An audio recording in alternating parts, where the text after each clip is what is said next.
নমস্কার বন্ধুরা, শুভ সন্ধ্যা। আমার রান্নাঘর ফেসবুকে আরেকটা ভিডিও নিয়ে আসছি, আপনাদের স্বাগত সবাইকে। তো এটা হচ্ছে এই যে শীতের সিজনে মূলো, এখানে সাদা মূলো, লাল মূলো পাওয়া যায় না ব্যাঙ্গালোরে। তো মূলো আর হচ্ছে আলু কুচিয়ে কুচিয়ে কুচিয়ে তো ভালোভাবে সর্ষের তেলে রান্না। তো প্রথমে সর্ষের তেল দিয়েছি, এটা লঙ্কা ফোড়ন দিয়ে দিয়েছি, আর অন্য কিছু দিইনি। তো এখন 2-3 বার ধুয়ে ভালো করে কুচিয়ে কেটেছে আমার ফ্রেন্ড। তো এখন আমি এটাকে দিয়ে দিচ্ছি। এবার এর মধ্যে নুন আর হলুদ দেব। আগে সবটা দিয়ে নিই, একটুখানি মজার পরে তারপরে আমি দেবো। এখন একটু নুন দিয়ে দেবো, তাহলে মজবে তাড়াতাড়ি। আর লাস্টে একটুখানি ধনে পাতা দেবো, ধনে পাতা এখানে রেখে দিয়েছি। আর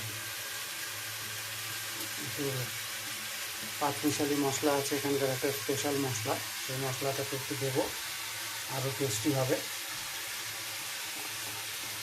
তো এইভাবে আমি রান্নাটা করে নেবো। এখন আস্তে আস্তে এগুলোকে আমার জল থেকে ঝরিয়ে ঝরিয়ে ওঠাতে হচ্ছে। তো এখন একটু টাইম লাগবে যেহেতু, তো আমি ধীরে ধীরে করে নেবো। এই শীতকালে খুব মূলোর ডাল, কালকে যেমন দেখিয়েছিলাম আপনাকে মূলোর ডাল করে, মুগ ডাল দিয়ে মূলো দিয়ে করেছিলাম। এখানে মটর ডালটা পাওয়া যায় না, ছোলার ডাল পাওয়া যায়, সে সিটি দিলে সেদ্ধ হয় না। তো এখানে সাদা মূলো পাওয়া যায়, রাঙা মূলো পাওয়া যায় না আমাদের কলকাতার মতন। তো যাই হোক, যেখানে যেটা পাওয়া যায় সেটাই খেতে হয়।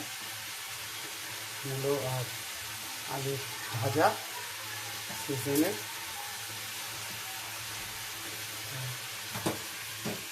এখন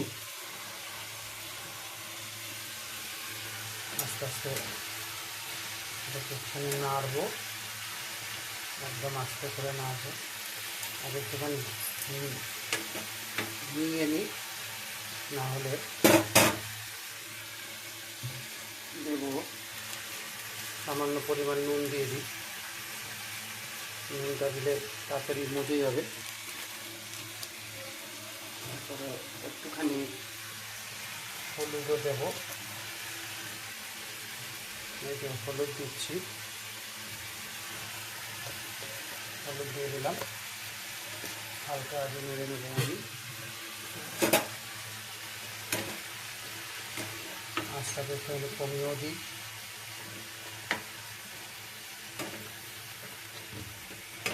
আমি ঢাকা দিয়ে দেবো, ঢাকা দিলে কী হবে, তাড়াতাড়ি সেদ্ধ হয়ে যাবে। তো এইভাবে ভেজে নেবো, লাস্টে একটু ধনেপাতা দিয়ে নামিয়ে নেব। তো আমার ফেসবুক পেজটাকে আপনারা লাইক করবেন, শেয়ার করবেন, সাবস্ক্রাইব করবেন। ভালো থাকবেন, সুস্থ থাকবেন, আনন্দে থাকবেন। ঢাকা দিয়ে দিলাম। নমস্কার।